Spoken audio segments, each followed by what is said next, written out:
শুভ রথযাত্রা।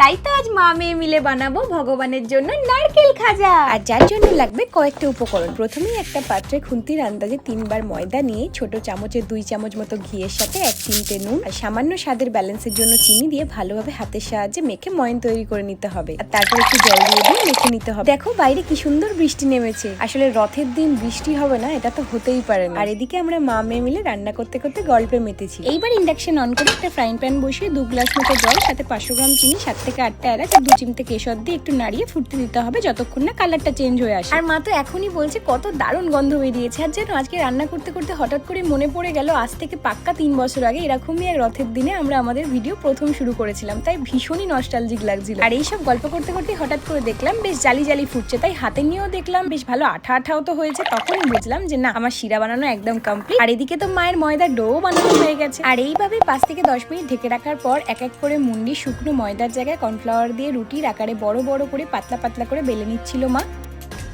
আর এইবার আসলো main part. একটা প্লেটে ছোট চামচের 2 থেকে 3 চামচ ঘি নিয়ে ভালোভাবে ক্রিমের মতো ফাটিয়ে নিতে হবে। তারপর একটা ময়দার রুটি নিয়ে তার উপর একদম সামান্য একটু কর্নফ্লাওয়ার, একটু ঘি আর এই খাজার মেন ইনগ্রেডিয়েন্ট নারকেল কোড়া দিয়ে ভালোভাবে স্প্রেড করে নিতে হবে। তারপর আরো একটা রুটি, কর্নফ্লাওয়ার, ঘি, নারকেল কোড়া, আবারও একটা রুটি। এইভাবে 5টা লেয়ারের পর সবগুলো রুটিকে একসাথে ধরে রোল বানিয়ে নিতে হবে খুবই সাবধানে। তারপর একটা ছুরির সাহায্যে পিস পিস করে নিতে হবে আর ব্যালন চাকির সাহায্যে একটু চেপে একেবারে জিভের আকারে বানিয়ে নিতে হবে। আর হয়তো এই কারণে এটাকে অনেকে জিবে গজা বলেও ডাকে। এইবার খালি ইন্ডাকশন জ্বালিয়ে ডিপ ফ্রাইয়ের জন্য রিফাইন্ড অয়েল সাথে একটু ঘি, যাতে ফ্রেগ্রেন্সটা দারুণ আসে। তারপর তেল ভালোভাবে গরম হয়ে গেলেই এক এক করে ছেড়ে দিতে হবে। কি যে খুশি লাগছিল, কারণ প্রথমবার মা আর আমি মিলে এরকম পুর ভরা খাজা বানালাম। কিন্তু তোমরা হয়তো ভাবছো না যে খাজাগুলো ফুলছে না কেন। আসলে নারকেলের পুর ভরার জন্য বাইরেটা ক্রিস্পি আর ভেতরটা নরম নারকেল আর ঘিয়ে দারুণ একটা ফ্লেভার তৈরি হয়েছিল। চলো, মায়ের আর আমার ভগবানের জন্য তো খাজা বানানো কমপ্লিট। এবার last but not the least সামান্য নারকেল কোড়া আর হাফ চামচ মতো গুড় দিয়ে এটা সাজিয়ে দিলাম। That's it.